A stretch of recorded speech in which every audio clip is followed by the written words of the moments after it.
하객 100여 명이 지켜보는 가운데 아버지의 손이 공기를 가르며 내 볼을 강타했다. 딱 소리가 울리고 식당이 순간 정적에 휩싸였다. 이 불효녀야, 내가 번 돈이 내 거냐? 가족인데 왜 오빠한테 아파트 안 주냐? 나는 아무 말도 하지 못했다. 입술이 떨렸지만 소리는 나오지 않았다. 어머니는 아버지 옆에서 고개를 끄덕이며 말했다. 서연아, 너는 여자잖아. 결혼하면 남편 집 가는 거고 집은 준호가 가져야지. 그게 도리지. 주변 사람들은 눈을 피하거나 속삭였다. 준호 오빠는 예비 신부 손을 잡은 채 미소 지으며 나를 보았다. 그 미소에 담긴 건 승리감이었다. 나는 고개를 숙인 채 식당을 나왔다. 그날 이후로 나는 더 이상 가족의 딸이 아니었다. 나는 김서연, 올해 34살. 판교의 IT 기업에서 시니어 개발자로 일한다. 연봉은 세후 1억 8천, 스토까지 치면 3억 가까이 된다. 4년 전 강남 압구정에 15억짜리 아파트를 샀다. 머니 5억, 대출 10억. 매달 500만 원씩 갚고 있다. 그 돈은 내 통장에서 빠져나간다.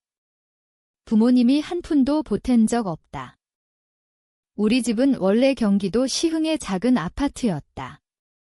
아버지는 공무원 퇴직 후 작은 식당을 했지만 망했다. 어머니는 평생 가정주부. 준호 오빠는 대학을 2번 유급하고 겨우 졸업했다. 취업은 내가 연결해준 중소기업 하나가 전부였다. 그래도 부모님 눈에는 오빠가 세상 전부였다. 어렸을 때부터 그랬다. 오빠가 내 장난감을 빼앗으면 내가 잘못했다고 혼났다. 내가 상장을 받으면 준호도 곧 잘할 거야로 끝났다. 내가 대학 등록금을 벌려고 아르바이트를 하면 여자가 무슨 돈을 그렇게 벌어 준호 대학 보내야지 했다. 나는 군말 없이 보냈다. 가족이니까. 그게 한국에서 딸의 도리라고 배웠으니까. 그래서 나도 모르게 돈을 보냈다. 매달 300만 원, 명절엔 1000만 원. 오빠가 결혼한다니까 압구정 아파트를 달라고 했다. 서연아, 준호가 결혼하려면 집이 있어야지. 너는 회사 기숙사에 살면 되잖아. 나는 거절했다. 처음으로. 그게 화근이었다. 약혼식 날, 부모님은 나를 초대해놓고 공개 처형을 했다. 아버지의 손이 내려오던 순간 나는 깨달았다. 내가 지금까지 한 모든 희생이 그들에게는 당연한 권리였다는 걸. 집에 돌아와 거울을 봤다. 볼이 붉게 부어올랐다. 손을 대보니 뜨거웠다. 나는 웃었다. 처음엔 작게, 그러다 크게. 웃음이 멈추지 않았다. 그날 밤, 나는 부모님과 오빠의 번호를 차단했다. 그리고 처음으로 복수를 생각했다. 아직은 구체적인 계획이 없었다. 그냥 더 이상 참지 않겠다는 생각뿐이었다. 차단한 지 일주일 만에 연락이 왔다. 친척 어른들 통해. 삼촌이 전화했다. 서연아, 부모님 울면서 그러시던데. 너무했어. 가족인데 나는 담담히 말했다. 삼촌, 약혼식장에서 아버지가 저 뺨 때리신 거 아세요? 삼촌은 잠시 말을 잃었다. 그건 흥분하셔서 나는 끊었다. 그 후로도 연락이 이어졌다. 이모, 고모, 심지어 준호 오빠의 예비 신부까지. 모두 같은 말투였다. 서연 씨, 너무 서운하게 굴지 마세요. 어르신들 마음 상하지 않게. 나는 답하지 않았다. 그냥 읽고 지웠다.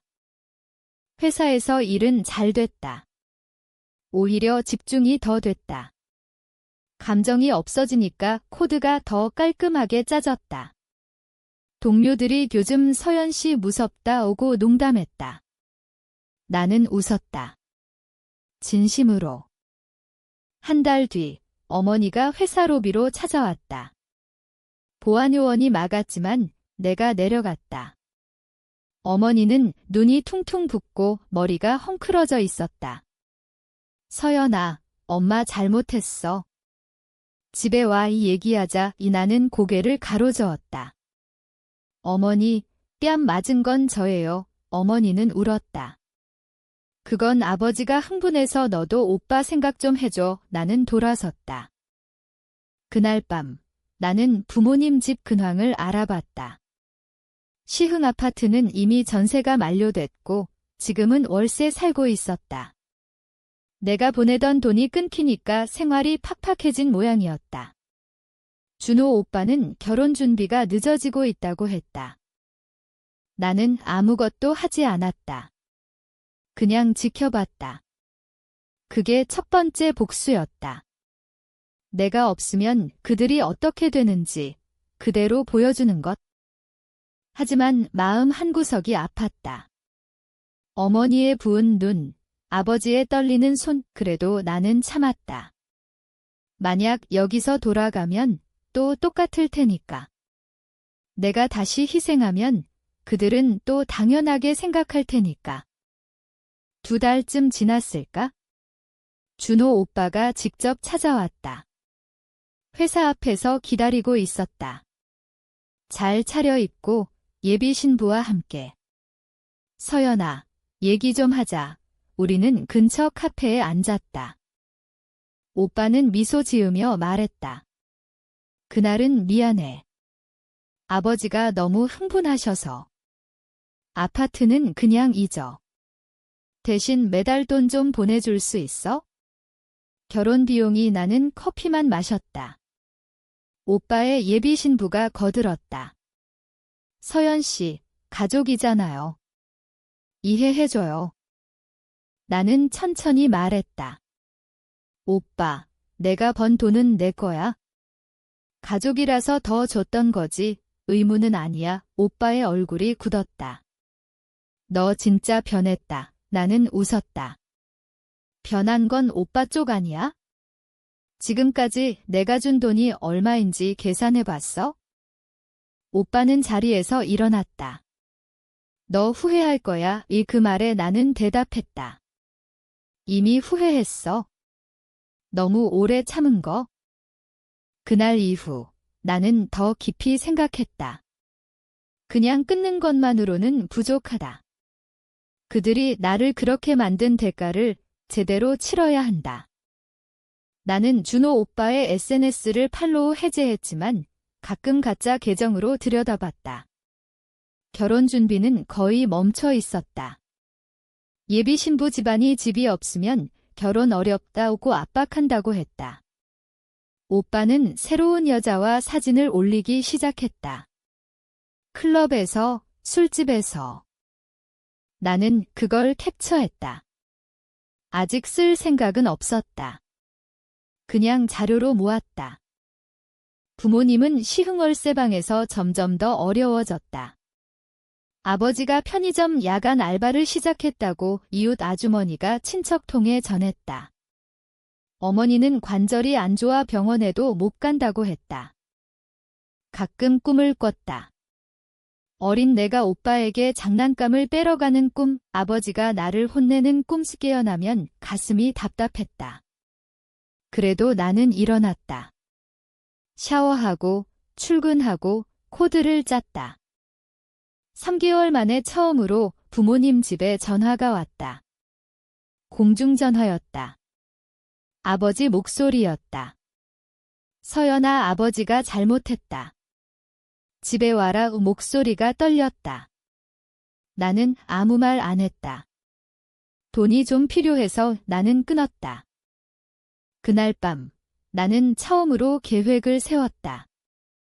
복수는 급하게 하면 실패한다. 천천히, 확실하게. 준호 오빠가 다니는 회사는 내가 아는 곳이었다. 내가 추천해준 곳, 그 회사 인사팀장과 나는 동기였다. 나는 그 동기에게 연락했다. 캐주얼하게. 요즘 준호 어때? 동기는 웃으며 말했다. 솔직히 좀 문제 있어? 지각도 잦고 실적도 바닥이야. 너 덕에 들어온 거라 눈치 보고 있는데 곧 정리될지도. 나는 그 말을 듣고 미소 지었다. 자연스럽게 정리되면 좋겠지만 필요하면 내가 조금 도와줄 수도 있겠다는 생각이 들었다. 나는 또한 부모님의 재정 상태를 알아봤다. 신용정보원에 조회했다. 아버지 명의로 대출이 8천만 원, 어머니 명의로 카드 돌려막기. 내가 보내던 돈이 그 빚을 메우고 있었다는 걸 알았다. 나는 변호사를 만났다. 상속 전문. 만약 부모님이 돌아가시면 재산은 어떻게 되나요?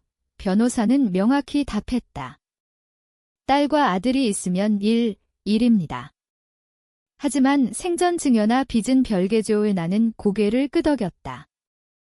나는 아직 아무것도 하지 않았다. 그냥 정보를 모았다.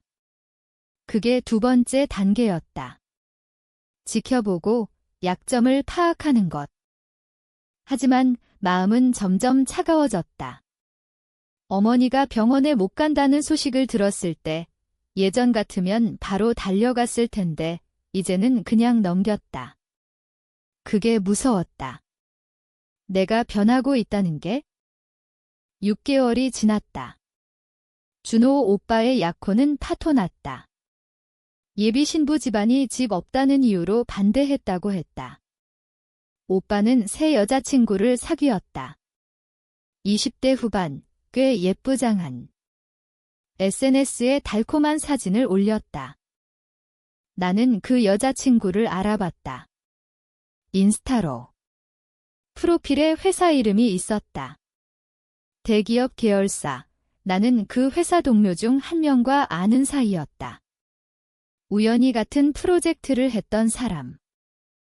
나는 그 동료에게 메시지를 보냈다. 요즘 회사 분위기 어때?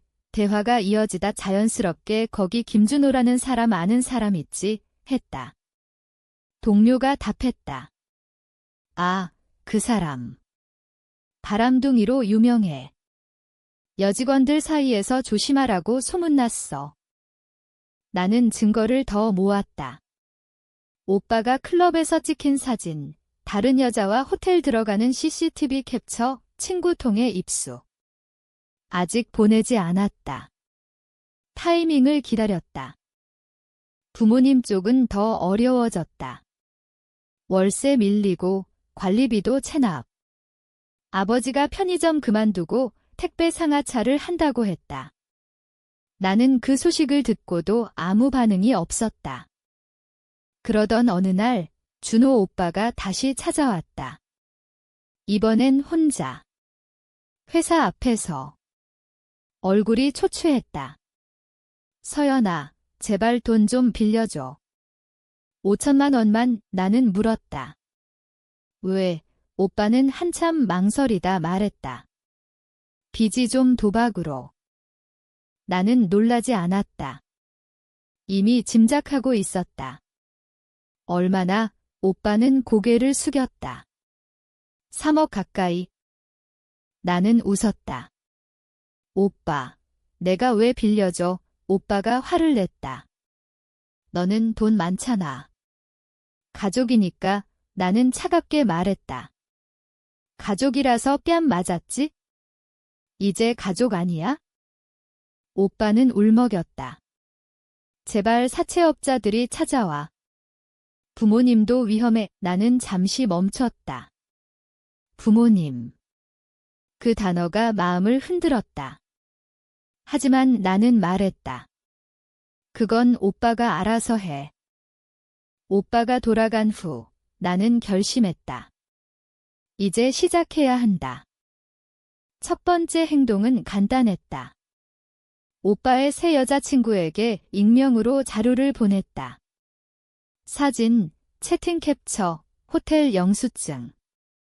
편지 한 장과 함께 당신 남자친구의 진짜 모습입니다. 며칠 뒤 오빠의 SNS가 폭발했다. 여자친구가 공개적으로 헤어짐을 선언했다. 오빠는 게시물을 다 내렸다. 그걸로 끝이 아니었다. 나는 오빠 회사 인사팀에 익명 제보를 했다. 김준호 씨가 업무 시간에 도박 사이트 접속, 실적 부진, 여직원 성희롱 의혹 증거 몇 개 첨부. 한 달 뒤 오빠는 퇴사 통보를 받았다. 나는 그 소식을 듣고도 기쁘지 않았다. 그냥 할 일이 하나 줄었다는 느낌뿐이었다. 오빠가 실직한 뒤 부모님은 완전히 무너졌다. 시흥 월세방에서 쫓겨나 반지하 원룸으로 이사했다. 아버지는 택배를 하다 허리를 다쳐 입원했다. 병원비가 없어 퇴원 압박을 받았다. 준호 오빠는 사채업자들에게 쫓기기 시작했다. 친척들 사이에서 소문이 퍼졌다. 서연이가 돈을 끊어서 집안이 이렇게 됐다에는 말도 돌았다. 어떤 친척은 나를 욕했다. 나는 신경 쓰지 않았다. 그러던 어느 날 어머니가 다시 찾아왔다. 이번엔 혼자. 비를 맞으며 회사 앞에 서 있었다. 서연아, 엄마 잘못했어? 준호가 잘못했어. 제발 도와줘. 어머니는 무릎을 꿇었다. 로비에서. 나는 어머니를 부축해 근처 벤치에 앉혔다. 어머니, 왜 이제야요? 어머니는 울었다. 너 없으면 우리 다 죽어. 아버지도 병원에. 나는 한참 침묵했다. 마음이 아팠다. 진짜로. 하지만 나는 말했다. 제가 준 돈으로 오빠 도박 빚 갚은 거 아세요? 제가 번 돈으로 오빠 여자 접대하고 술값 낸 거 아세요? 어머니는 고개를 떨궜다. 미안해. 나는 일어났다. 미안하다는 말로 끝나면 세상이 너무 쉽죠. 그리고 돌아섰다. 그날 밤 나는 마지막 단계를 준비했다. 부모님 명의의 빚을 조사했다. 내가 보냈던 돈 중 일부가 증여로 인정될 수 있었다. 하지만 나는 그걸 이용하지 않았다.